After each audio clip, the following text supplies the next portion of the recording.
J'ai l'impression qu'on m'observe. Ah, oui, c'est bien ça. Bonjour tout le monde. Alors, vous vous demandez peut-être ce que je fais sur cette plage. On est à Saint-Pierre-Quiberon. Eh bien, sachez que sous ces flots déchaînés se trouvent de multiples menhirs qui faisaient partie d'un immense alignement. Donc, ça va être une vidéo un peu spéciale puisqu'elle sera tournée en 2 fois.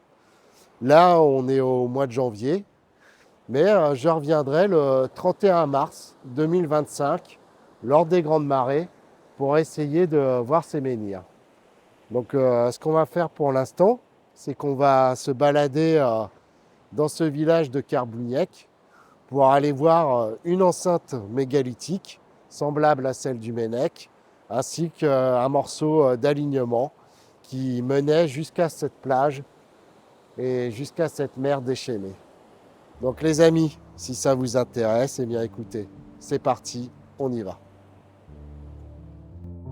Aujourd'hui, on va s'éloigner un peu de Carnac pour aller jusqu'à la presqu'île de Quiberon.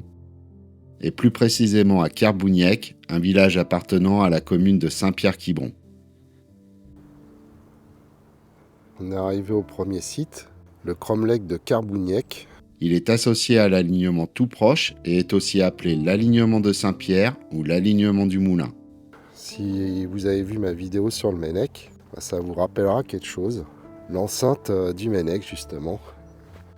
On a à peu près les mêmes hauteurs de blocs et tous ces blocs sont jointifs. Alors bien sûr, il y a des espaces parce qu'il manque sûrement des pierres.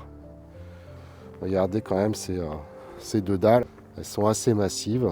On va dire la plus grande fait un peu plus de 2 mètres de haut pour environ 1,50 m de large. Les blocs sont pas forcément très épais, 30 à 40 cm d'épaisseur. Ils sont quand même tout à fait conséquents. Plutôt impressionnant, le site attira rapidement l'attention des premiers érudits. En effet, l'abbé Joseph Mahé le mentionne dès 1825. Il signale également les vestiges d'un tertre trapézoïdal situé à l'est de l'enceinte. Mais celui-ci aura déjà complètement disparu lorsque Lucas et Dryden dresseront les plans du site en 1867-1868. Il note au passage que les paysans déplacent les blocs gênant les cultures. Il faudra attendre 1889 pour que l'État acquiert les terrains et classe le site, confiant sa restauration à Félix Gaillard. Et comme bien souvent, que ce soit pour l'alignement ou le cromlech, leur aspect a été quelque peu modifié à cette occasion. C'est assez visible quand on compare les plans de Lucas et Dryden à ceux d'Alexander Thom. On est passé d'une sorte d'anneau allongé à une forme plus ovoïde, semblable à celle du Mennec. Et aujourd'hui ouvert à l'est, rien n'indique que ce cromlech était fermé à l'origine. Ses dimensions sont plutôt conséquentes, car il mesure environ 70 mètres de large et s'étend sur 30 mètres de long. Il compte 42 blocs en granit plutôt jointifs, d'une taille moyenne d'environ 1,70 m. D'ailleurs, le nom de cromlech, c'est-à-dire un cercle de pierre, est plutôt abusif ici. On préférera utiliser les termes d'enceinte ou d'hémicycle mégalithique.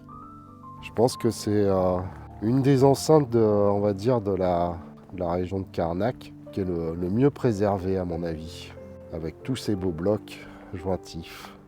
Nous avons beaucoup de chance de pouvoir encore admirer ce site, vu l'urbanisation très importante de la région depuis les années 1950. En effet, au début du XXe siècle, il n'y avait ici que des champs et un grand moulin, d'où l'un des noms du site. D'ailleurs, on devait avoir une bonne vue sur la mer à l'époque. Comme pour les alignements de Carnac, ces stèles n'ont pas vraiment de forme particulière et semblent avoir été posées telles quelles après leur extraction. Toutefois, 2 d'entre elles ont tout de même attiré mon attention. Comme celle-ci, située à une des extrémités actuelles de l'enceinte. Alors celui-là est un peu carré, il doit faire environ 1,80 m sur 1,80 m, avec toujours cette petite épaisseur de 30 à 40 cm. Elle est parcourue d'une grande veine de quartz. Quasiment comme si ça coupait le menhir en deux. Vraiment sympa. Je ne regrette pas d'être venu. Je ne cache pas qu'il ne fait pas très chaud, il ne fait pas très beau, mais c'est toujours plaisant à voir. La deuxième stèle particulière se trouve à l'extrémité ouest du site et a un aspect vaguement anthropomorphe avec ses formes ondulées. Alors, j'ai remarqué un petit truc, c'est que les pierres semblent se trouver sur une petite élévation. C'est vrai qu'on avait déjà vu ça aussi au Mennec. Les pierres étaient sur une petite butte, environ 1 mètre de haut. Est-ce que ça vient des restaurations, ça? Eh bien, pas sûr. Ça mettait sûrement en valeur le monument et ça faisait voilà, une sorte d'espace à l'intérieur, peut-être un espace sacré. Fin de la première partie de notre visite avec cette magnifique enceinte de Saint-Pierre. Ce qu'on va faire maintenant, c'est qu'on va aller voir ce morceau d'alignement qui se trouve environ, je dirais, 200 ou 300 mètres d'ici. Je n'ai encore jamais visité ce site, donc on va pouvoir le découvrir ensemble. Allez, on se retrouve là-bas, c'est parti.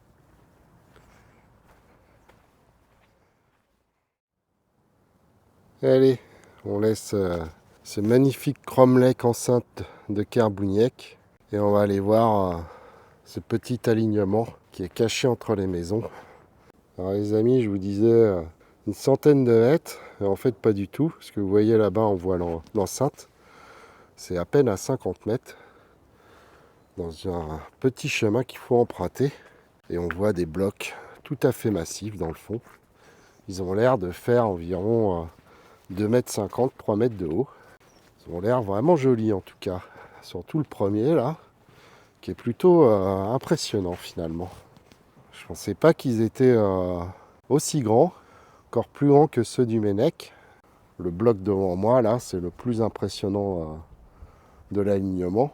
Il est vraiment biscornu.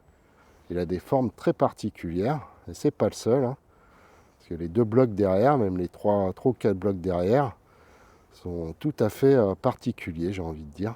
Et regardez, je crois qu'on a le gardien du site qui est encore là, en train de nous surveiller. Ça doit être un petit rouge-gorge. Bonjour toi. Vraiment particulier, hein, certains blocs. Ouais, quand même, c'est des formes naturelles. Et les plus gros blocs, on se demande s'ils n'ont pas été sélectionnés justement. Si on n'a pas essayé de les garder les plus massifs possibles à cause de leur forme tout à fait particulière. En venant ici, je ne pensais pas voir grand-chose, mais je dois bien avouer que cet alignement m'a fait forte impression. J'ai passé un long moment à déambuler parmi ces menhirs, aux formes très particulières et pleines de pareidolie. Bien sûr, comme pour l'enceinte, l'aspect actuel du site est en grande partie dû aux restaurations effectuées par Félix Gaillard. Car quand Lucky et Dryden en dressent les plans, la plupart des blocs sont au sol et seulement 2 semblent réellement alignés. Il constate également que le site est organisé en 2 secteurs selon la hauteur des menhirs. C'est d'ailleurs encore bien visible aujourd'hui. On voit quand même que la taille décroît assez rapidement. On passe de blocs d'environ 2,50 m, 3 mètres de haut à des tailles beaucoup plus humaines, on va dire, 1,70 m, 80 m. Toujours difficile à dire si ce n'est pas des réaménagements lors des restaurations, mais je ne pense pas. Je pense qu'on avait bien ce décroissement de taille très rapide ici. Le site n'est pas très grand, car cet alignement possède 23 menhirs répartis en 5 fils d'une 60aine de mètres de long et orientés en gros est-ouest. On a l'impression que les fils vont vraiment dans cette direction, mais comme d'habitude avec les alignements, c'est pas forcément très parallèle.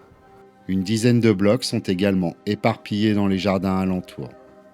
Mais bien sûr, ce qu'il reste de cet alignement n'est qu'une infime partie de ce qu'il devait être à l'origine, puisque la majorité des menhirs se trouvent aujourd'hui sous la mer ou ont été détruits. En fait, on pense que cet alignement comportait des centaines de monolithes répartis sur 20 fils, soit un monument peut-être encore plus vaste que celui du Mennec. On sait d'ailleurs depuis longtemps qu'il se poursuit jusque dans la mer, puisque Gustave de Closmadoc en fait mention dès 1882. Mais vraiment un très très bel alignement, avec des pierres, encore une fois, qui ressemblent vraiment un petit peu à ce qu'on avait vu sur l'alignement de Kermario. Des formes biscornues, assez étranges et évocatrices. Allez voir le panneau là. C'est un très joli tableau de Caroline Espinet, peint vers 1890 et nommé Les menhirs de Kerbouniec au crépuscule. On reconnaît bien le plus grand menhir et surtout on voit qu'on avait une bonne vision sur la mer à l'époque. Un deuxième panneau vous apportera quelques informations générales sur le site. Les 23 menhirs des alignements de Carbouniec sont une parcelle d'un ensemble qui se prolonge d'une part dans la mer et se termine d'autre part par une enceinte appelée cromlech. Il mériterait une petite mise à jour puisqu'on y parle encore de cromlech. Je vous avoue que je suis assez impressionné, je ne m'attendais pas du tout à ça. Ils sont très jolis tous ces blocs. On a vraiment une variété de formes et de tailles tout à fait conséquente ici.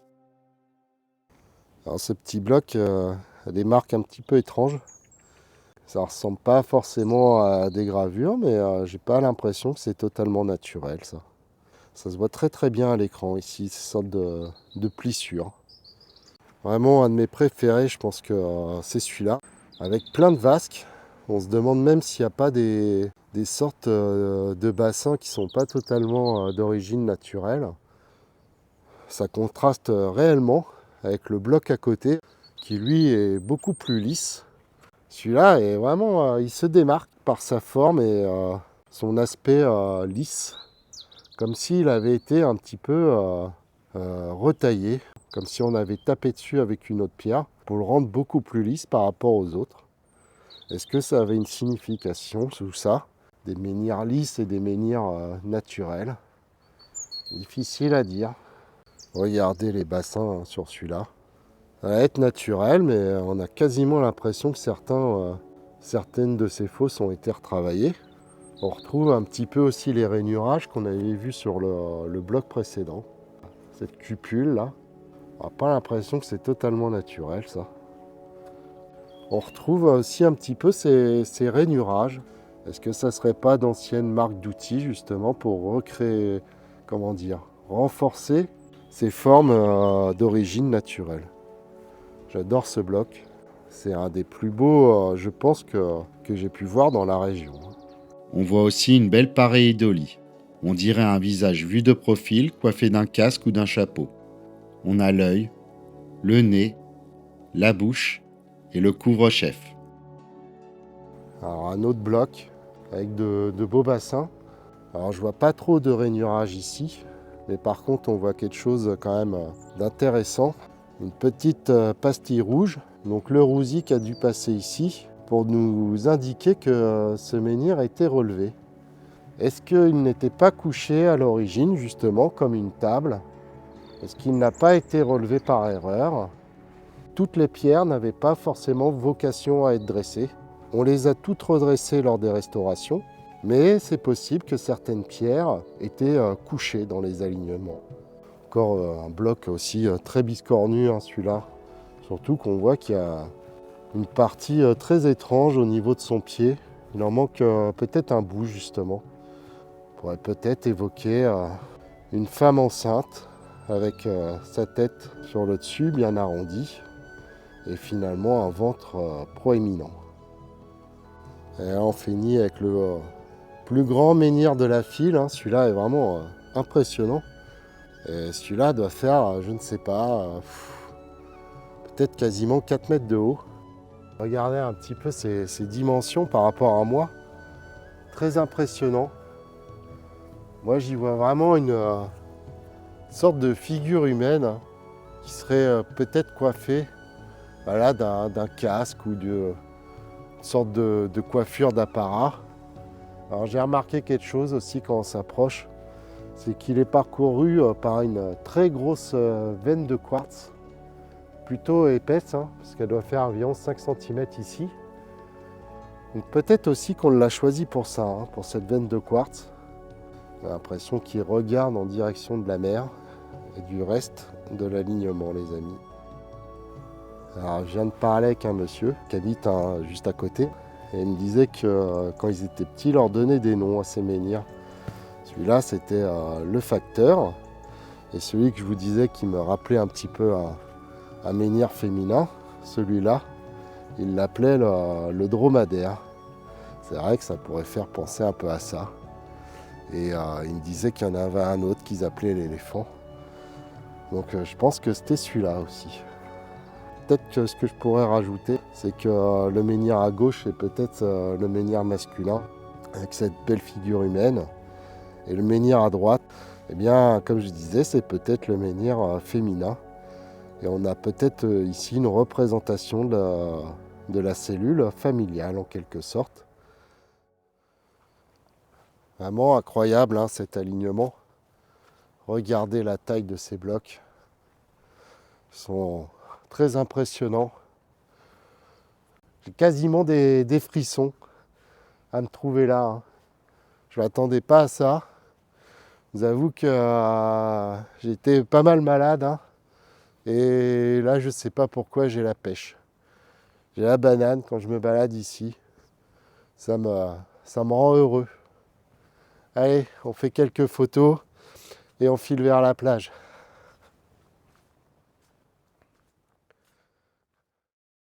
On laisse ce magnifique alignement. La plage est juste derrière normalement. Il y a une petite impasse ici qui va nous mener jusqu'au rivage. On voit la mer au fond. On se retrouve sur... Ah, regardez. Je m'arrête un petit peu. Mais il y a un petit menhir là, dans le jardin. Regardez-moi ça. Nous sommes arrivés sur la plage. Comme je vous disais, la marée est haute. Donc il n'y a pas grand chose à voir. Mais sous ces flots déchaînés se cachent nos menhirs, les amis. Bon ben voilà, hein, une bonne première partie de vidéo avec ce cromlech, hein, cette enceinte mégalithique et ce début d'alignement. Donc je reviendrai ici le 31 mars pour les grandes marées et j'espère qu'on pourra découvrir tous ces beaux menhirs sous cette mer. Moi je vais attendre 1 ou 2 mois pour pouvoir admirer ça, mais pour vous ça va être tout de suite. Donc à tout de suite les amis.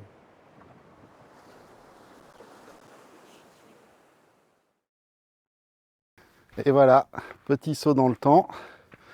On est au mois de mars, le 30. Et aujourd'hui, il y a les grandes marées. Donc on va pouvoir découvrir ces menhirs cachés le plus souvent sous la mer. Donc là, je suis venu un petit peu en avance. La mer n'est pas totalement descendue. Ça sera dans environ, je pense, 1h30. Mais j'ai déjà repéré quelques menhirs, et notamment le plus grand qui se trouve par là-bas.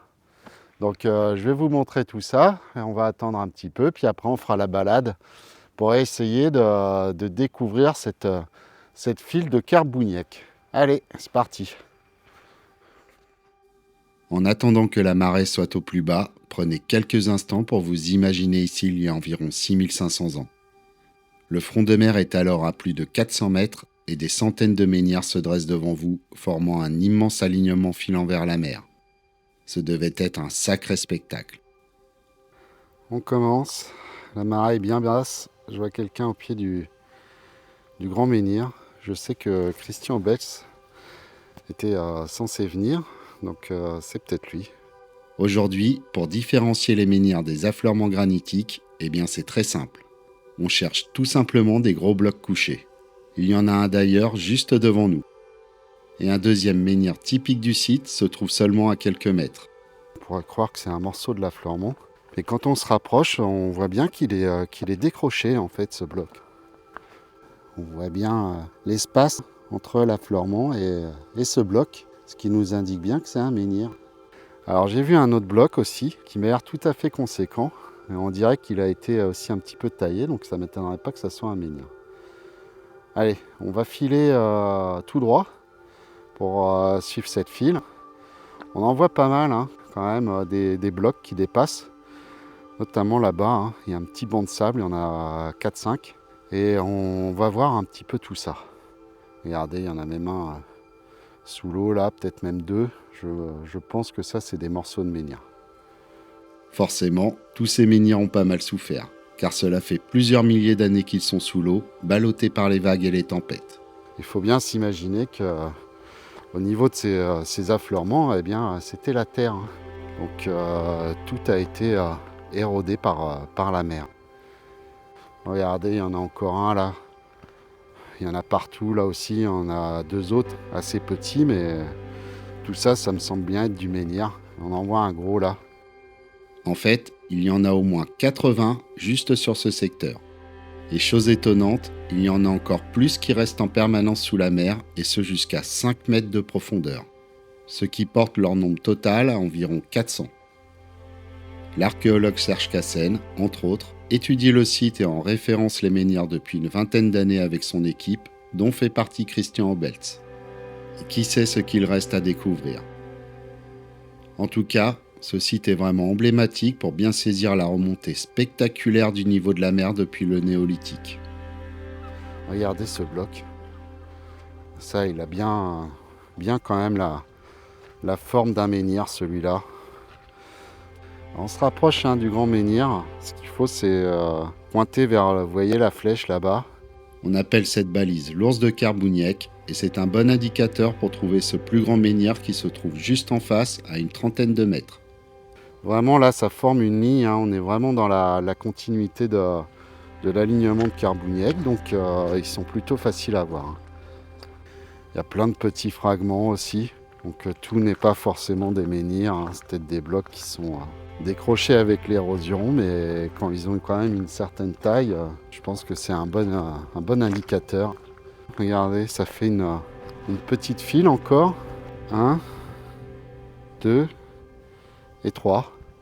On voit bien la file de menhirs et ils sont plutôt bien alignés.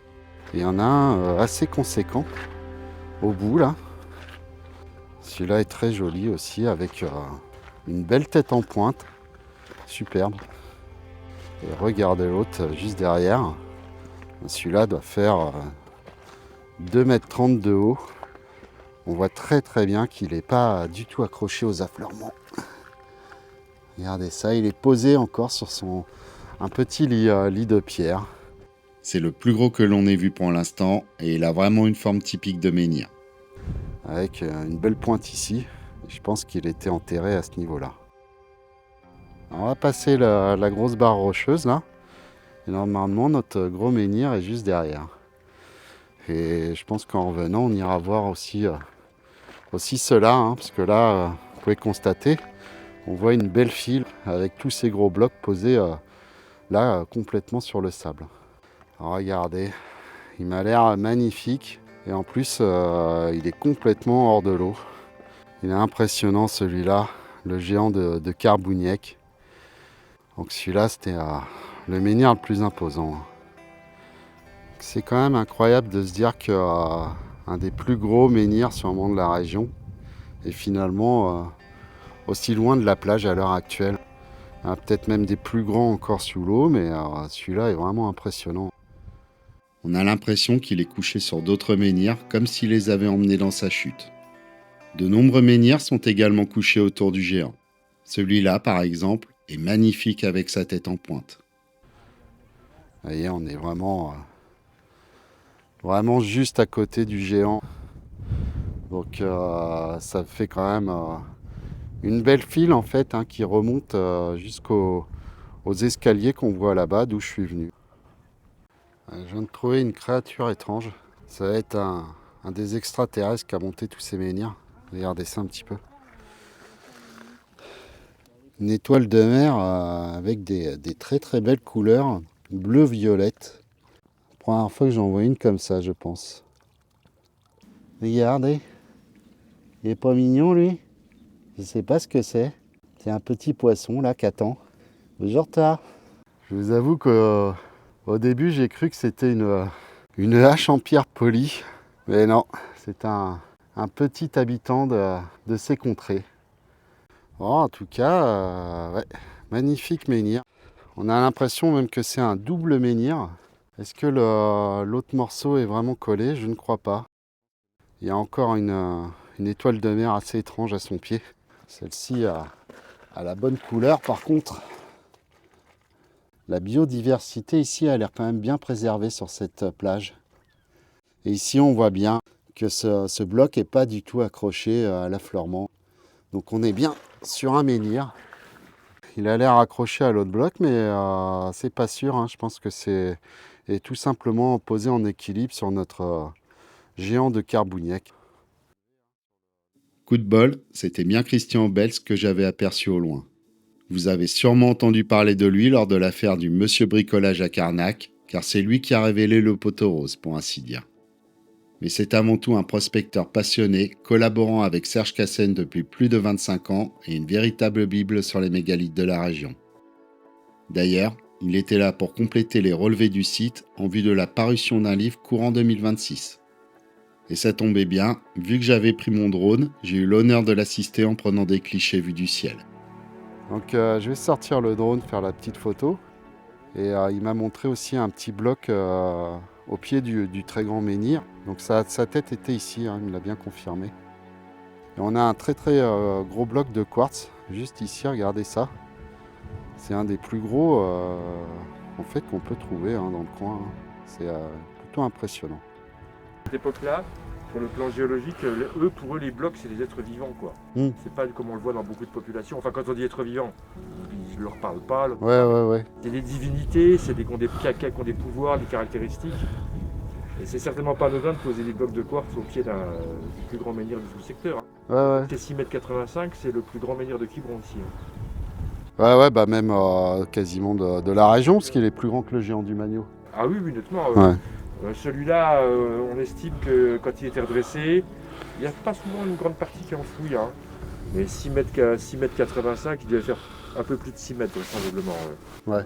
Souvent, ça a surpris beaucoup d'archéologues, l'enfouissement est faible. Hein. Oui, c'est vrai que moi aussi, au début, je pensais que c'était un tiers du menhir, mais c'est beaucoup moins que ça. C'est entre 10 et 15% à peu près. Hein. Parfois un peu. En fait, ça dépend de la morphologie du bloc. Ouais. Quand ils ont une base très large, il y en a qui sont quasiment uniquement posés dessus. Lorsqu'ils ont une morphologie beaucoup plus élancée, comme dans les roches de schiste qu'on voit dans l'intérieur des terres, là, ils sont un petit peu plus enfoncés un petit peu plus profondément, et encore. Hein.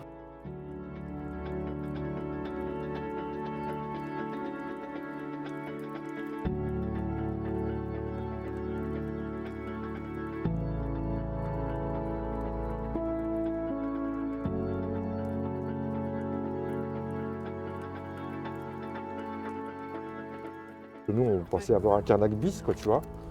Et à un moment, je me rappelle, on était là, à la limite, puis on voyait des blocs sur une largeur colossale, quoi. On se disait, mais qu'est-ce que c'est que ce truc, quoi, tu vois. Et ça s'est terminé par une équipe de plongée, auquel David Meunier a participé, Dominique Sellier aussi. Et encore, hein, quand je dis 447, c'est en comptant les blocs là, ceux qui sont les propriétés privées, il y a quelques-uns les propriétés privées.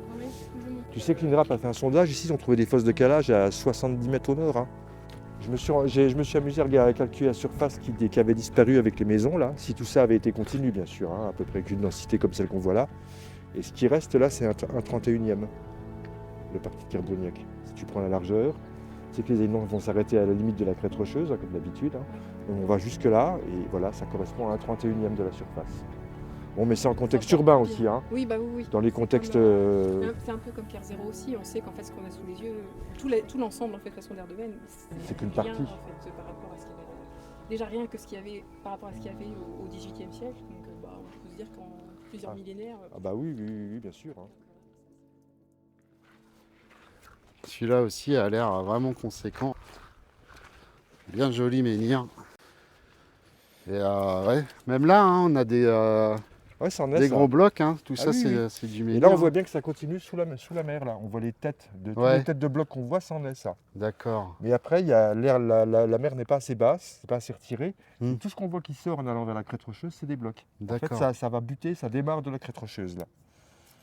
Et puis ça remonte vers nous, et puis ensuite on est sur la partie émergée. Quoi. Ouais. Puis même là au sol, là, ceux-là, là, pareil, on dirait les deux, là, on dirait des menhirs. Ouais, ceux-là, ils n'ont rien à voir avec la crête rocheuse, ils sont bien différents. Donc celui-là, il fait 5 mètres ouais, un 5 peu plus. Mètres, 5 mètres 90 à peu près de long. Ouais. Ouais, il est marrant avec sa coiffe. Alors, je vais mettre mon mètre dessus, puis si tu peux le prendre avec le drone. Ouais, je vais ressortir le drone. Ouais. Tiens, je vais le mettre là, ça a l'air à peu près plat. Et tu penses qu'il était planté de l'autre côté. De l'autre côté, là, tu penses, ouais. Bon, en tout cas, il a dû bien résister pendant un bon moment à la montée des eaux, parce qu'il a, avec cette protubérance, cette excroissance de ce côté-là, ça lui fait un centre de gravité qui est très bas. Ouais. Et donc ça présente une meilleure assise. Et d'ailleurs, on voit la fosse là. D'accord, attends. On voit la fosse où il était planté. Tu vois tous les blocs qui sont dessous là. On voit une dépression. Ah oui, ouais, d'accord. Ouais. Voilà. Ils ont dû s'appuyer en partie sur la crête rocheuse. C'est ça. Ouais. Et sur les blocs là. Ouais, impressionnant. Hein. Alors si c'est bien sa pointe, mais ça semble Ouais. assez érodé, c'est assez fin. On voit des rigoles d'érosion ici comme ça, là, qui peuvent Ouais. correspondre au ruissellement de l'eau à l'époque où il Exact. était debout. C'est possible que ce soit ça. Hein. Il a une forme assez torturée quand même. Hein. Ah mais Donc ça, ça- la morphologie des blocs, il y a eu beaucoup de spéculations là-dessus. Ouais, Mais en fait, on a du mal à se les représenter puisqu'on ne sait pas dans quel sens il pouvait être exactement. Le gros inconvénient de la remontée des eaux, c'est ça. c'est que le bloc s'est renversé, mais ça ne tombe pas nécessairement comme ça. Ça dépend de l'arrivée des vagues, comment ça a déstabilisé. Ouais. S'il n'était pas déjà tombé quand Quand la mer est remontée. quand la mer est remontée, bien sûr. Hein.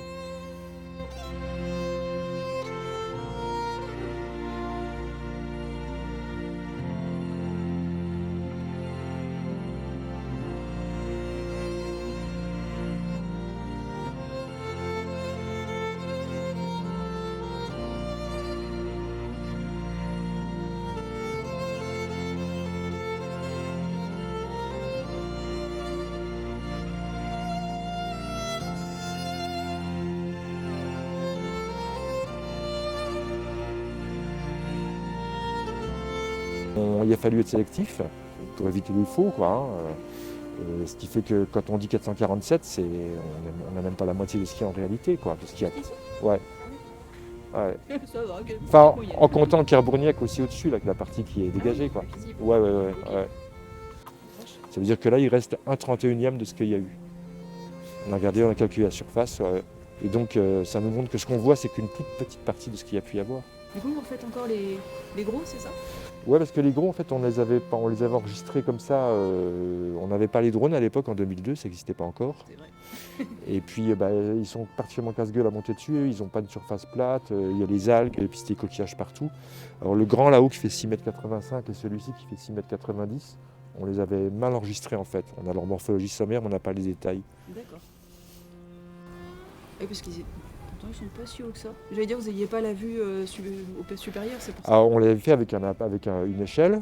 Moi, je me rappelle, je tenais l'échelle en bas, que le PSH cassait de monter dessus avec l'appareil photo, mais bon, il y a une distorsion, etc. Si on veut vraiment en faire des relevés précis, c'est mieux de les prendre comme on fait là, en se centrant bien au-dessus le drone, clac, photographie. Magnifique menhir. Donc la mer est en train de remonter doucement là. Ça va pas trop tarder à y aller. Et un petit peu les proportions de ce bloc, incroyable. Avec un monsieur que je ne connais pas.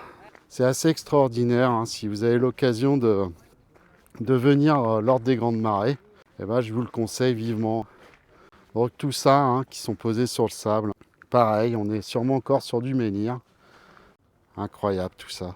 En plus, voilà, on a vu Christian. C'était sympathique. Je ne sais pas comment j'intercalerai ça dans la vidéo, mais c'est toujours sympa parce que lui, c'est vraiment un expert. Donc, il peut vous en parler de tout ça beaucoup mieux que moi, sûrement. Une très belle file de menhir. Je vais les prendre un petit peu en photo de près, là. Et puis, je vais rejoindre Christian sur la plage. Et je pense que ça sera déjà l'heure de la conclusion. En tout cas, un temps magnifique. Je vous laisse admirer. Tout à l'heure, ça s'était un peu couvert, mais alors là, vraiment, c'est incroyable. J'ai vraiment beaucoup de chance. Christian, en plein travail de photographie. On va essayer de ne pas se mettre dans le cadre. En train de relever, faire les relevés d'autres menhirs, je pense. Avec les deux blocs qu'on a devant nous là. Ils sont plutôt sympathiques.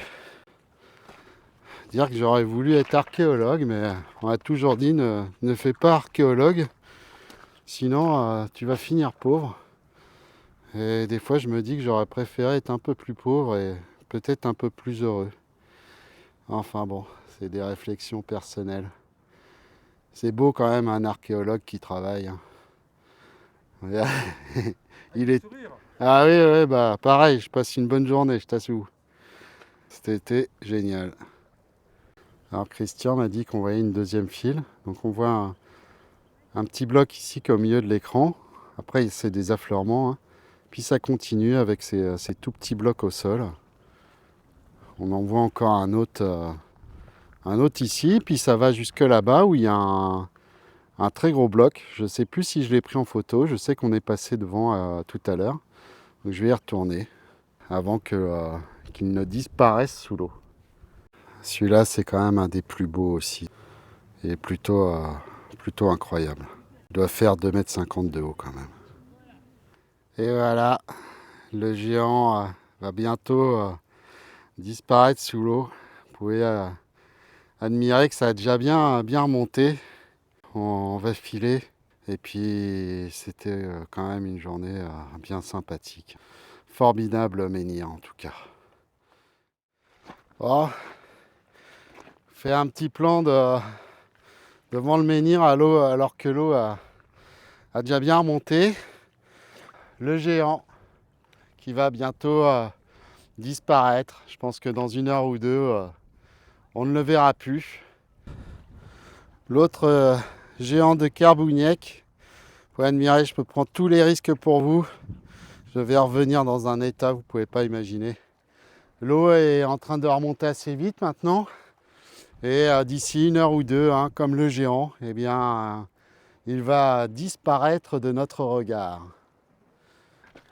Écoutez, je pense que je vais faire la conclusion au pied de ce magnifique menhir. Formidable journée. En plus, on a rencontré Christian, donc vraiment coup de chance, même si je savais qu'il était censé venir. Et c'est vrai que grâce à lui, on en a appris un petit peu plus. Donc écoutez, moi je vous dis comme d'habitude, à la prochaine. J'espère que vous aurez du plaisir à regarder cette vidéo, que ça va vous intéresser. Et surtout, restez curieux. À bientôt les amis.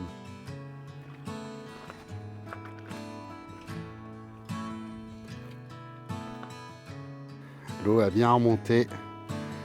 On voit les 2 géants de Kerbouniec. Magnifique.